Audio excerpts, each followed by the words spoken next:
Sa ngalan ng Ama at ng Anak at Espiritu Santo, Amen. sumainyo ang Panginoon. At sumainyo. Manalangin tayo. Ama naming makapangyarihan, ipagkaloob mong masimulan namin ngayon sa banal na kapupusang magtiis ng kagutuman, ang pag-ipagtunggalian bilang mga kapanig ni Kristo sa aming pagsukpo sa mga salungat, sa pamumuhay sa Espiritu, maging amin namang sandata ang pagtitimpi sa sarili sa pamamagitan ni Yesu Kristo, kasama ng Espiritu Santo, magpasawalang hanggan.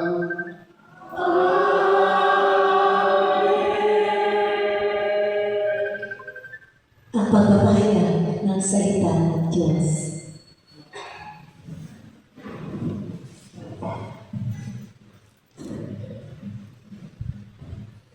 Pagbasa mula sa aklat ni Propeta Joel. Sinasabi ngayon ng Panginoon, matahimik kayong magsisi at manumbalik sa akin. Kayo'y mag-ayuno, manangis at magdalamhati. Magsisi kayo ng taos sa puso, hindi pakitang tao lamang. Magbaylob kayo sa Panginoon na inyong Diyos. Siya'y may magandang loob at puspos ng awa, mapagpahinuhon at tapat sa kanyang pangako. Laging handang magpatawad at hindi magpaparusa. Maaaring ligapin kayo ng Panginoon at bigyan ng masaganang ani. Kung magkagayon, mahandugan natin siya ng haing butil at alak. Ang trumpeta ay hipan ninyo sa ibabaw ng bundok ng Sion. Iutos ninyo na mag-ayuno ang lahat. Tawagin ninyo ang mga tao para sa isang banal na pagtitipon. Tipunin ninyo ang lahat, patatanda at bata, pati mga sanggol at maging ang mga bagong kasal. Mga saserdote, kayo'y tumayo sa pagitan ng pasukan at ng dambana. Manangis kayo, manalangin ng ganito. Mahabag ka sa iyong bayan, O Panginoon. Huwag mong tulutan kami hamaki, pagtawanan ng ibang bansa at tanungin, nasaan ang inyong Diyos? Pagkaraan, ipinamalas ng Panginoon na siya ay nagmamalasakit sa kanyang bayan. Ang salita ng Diyos. Salamat sa Diyos.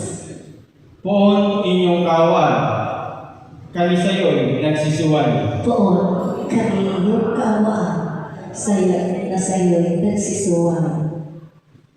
Ako'y kaawaan, o mahal ng Diyos. Sang-ayon sa iyong kamandahang loob, mga kasalanan ko'y iyong pawilin. Ayon din sa iyong pag-ibig sa akin.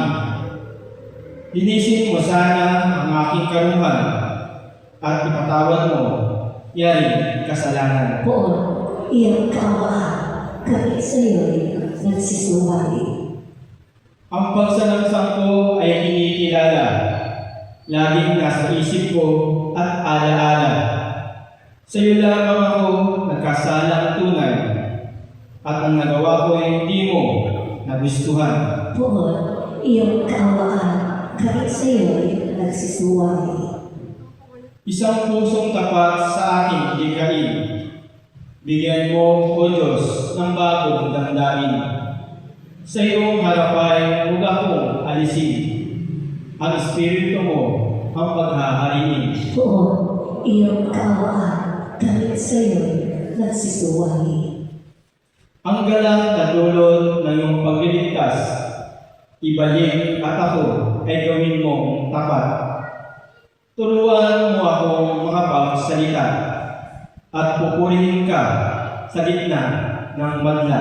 Poon, iyong kaawaan kahit sa'yo'y nagsisuway. Bigyan galang po natin ang mabuting balita. Magsiupo na tayo.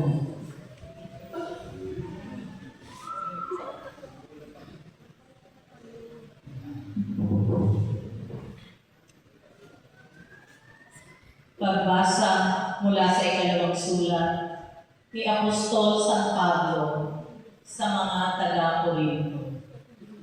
Mga kapatid, ako'y sugo ni Kristo. Parang ang Diyos na rin ang namamanhik sa inyo sa pamamagitan ko. Makipagkasundo kayo sa Diyos.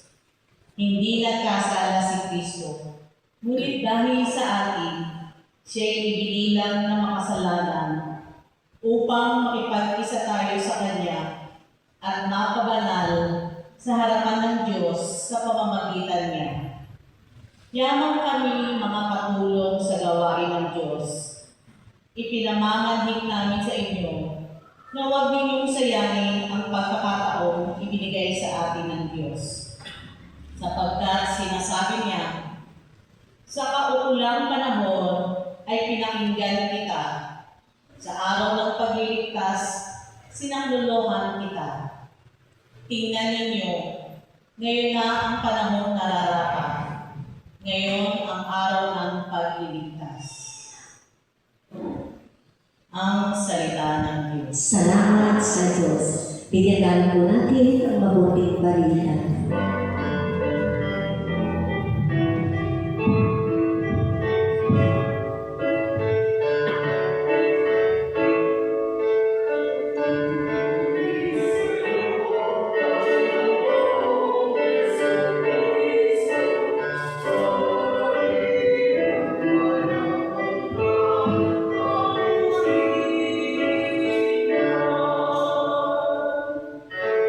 Sumainyo ang Panginoon. At sumayin. Ang mabuting balita ng Panginoon ayon kay San Mateo. Papuri sa iyo, Panginoon. Noong panahong iyon, sinabi ni Jesus sa kanyang mga alagad, pag-ingatan ninyo na huwag maging pakitang tao lamang ang paggawa ninyo ng mabuti. Kapag ganyan ang ginawa ninyo, wala kayong matatamong gantimpala buhat sa inyong amang nasa langit. Kaya nga, kapag naglilimos ka, huwag mo nang ipagmakaingay ito katulad ng ginagawa ng mga mapagpaimbabaw doon sa sinagoga at sa mga lansangan. Ginagawa nila ito upang purihin sila ng mga tao. Sinasabi ko sa inyo, tinanggap na nila ang kanilang gantimpala. Ngunit kung naglilimos ka, huwag mo nang ipaalam kahit ito kahit sa iyong pinakamatalik na kaibigan upang malihim ang iyong paglilimos. At gagantihin ka ng iyong amang nakakikita ng kabutihang ginagawa mo ng lihim. At kapag nananalangin kayo, huwag kayong tumulad sa mga mapagpaimbabaw. Mahilig silang manalangin ng patayo sa mga sinagoga at sa mga panulukang daan upang makita ng mga tao. Sinasabi ko sa inyo, tinanggap na nila ang kanilang gantimpala. Ngunit kapag nananalangin ka, pumasok ka sa iyong silid at isara mo ang pinto sa hakamanalangin sa iyong amang hindi mo nakikita at gagantihin ka ng iyong amang nakakikita ng kabutihang ginagawa mo ng lihim. Kapag nag-aayuno kayo, huwag kayong magmukhang malungkot tulad ng mga mapagpaimbabaw. Hindi sila nag-aayos upang malaman ng mga tao na sila'y nag-aayuno. Sinasabi ko sa inyo, tinanggap na nila ang kanilang gantimpala. Kapag ikaw ay nag-aayuno, magayos ka ng buhok at maghilalos upang huwag mapansin ng mga tao na nag-aayuno ka. Ang iyong amang hindi mo nakikita, ang siya lamang nakaalam nito. Siya na nakakikita ng kabutihang ginagawa mo ng lihim, ang gaganti sa iyo. Mga ginigiliw kong mga kapatid, ang mabuting balita ng Panginoon. Pinupuri ka namin, Panginoong Heso Kristo. Good morning po muli sa inyong lahat. Good morning, Father. May isang kwento na marahil karanasan din po natin nung mga bata po tayo. May isang maliit daw po na batang lalaki na naglalaro sa labas ng kanilang bahay. Sa sobrang katuwaan, hindi niya napansin na puno na pala ng putik ang kanyang mukha, pati ang kanyang damit. Nang mapatingin siya sa bintana ng kanilang bahay, nakita niyang nakadungaw ang kanyang nanay. Lagot, no? Lagot, mapapalo. Pero, imbis na matakot at magtago dahil sa lumi ng kanyang mukha at ang kanyang damit, tumakbo ang batang pabalik sa loob ng bahay. Bakit? Dahil alam niya ang kanyang nanay ay naghihintay upang punasan ang putik sa kanyang mukha at palitan ng bagong damit. Hindi siya lumapit upang mapagalitan, siya ay lumapit para maging malinis muli. Maging malinis muli. Mga minamahal kong mga kapatid, ngayong Miyerkules de Ceniza, tayo ang batang iyon. Ang abong ilalagay sa ating mga noo ngayong umaga ay hindi po dekorasyon. Ito ay pagpapaalala ng dalawang mahalagang bagay. Una, tayo po ay nanggaling sa alabok. Sasabihin ng pari at ang mga lay ministers, alalahanin mong ikaw ay alabok at sa alabok pa rin babalik.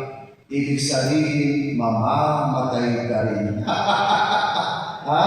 Yun lang po ang underlying message noon. Mamamatay ka rin. No? Mga minamahal kong mga kapatid, ito ay magpapaalala na dapat tayong magpakumbaba kung alam natin any moment mamamatay tayo. Bakit pananatilihin sa puso ang pride? Kung alam natin any moment, bakit tayo magtatanim ng sama ng loob sa ating puso na hindi makabubuti para sa ating kaluluwa? Kaya nga lalagyan tayo ng ako upang ipaalala, magpakumbaba. Dahil tayo'y alikabok, dahil sa ating kamatayan, babalik din tayo sa alabok. Pangalawa, sinasabi ng isang kanta, hiram sa Diyos ang aking buhay, pagkat tao ay mayroong dangal. Mga minamahal ng mga kapatid, dapat tayong magsisi sapagkat ang buhay ay hiram sa Diyos. Dapat nating talikdan ang ating mga kasalanan, tinatanggap tayo ngayon ng Diyos. Tulad ng isang maruming batang kanina, handa tayong punasan ng Diyos sa ating mga kasalanan. Ang Ash Wednesday ay hindi lang araw ng pananakot, kundi isang araw ng paanyaya. Sinasabi ko sa unang pagbasa, manumbalik kayo sa akin ng buong puso ninyo, na may pag-aayuno, may pagtamis, may pananambitan, punitin ninyo ang inyong mga puso at hindi ang inyong mga damit. Madaling magpalagay po ng abong, madaling magpunit ng damit, pero ang hinahanap ng Diyos ay mga punit ng ating mga puso. Isang pusong bukas, nagpapakumbaba at handang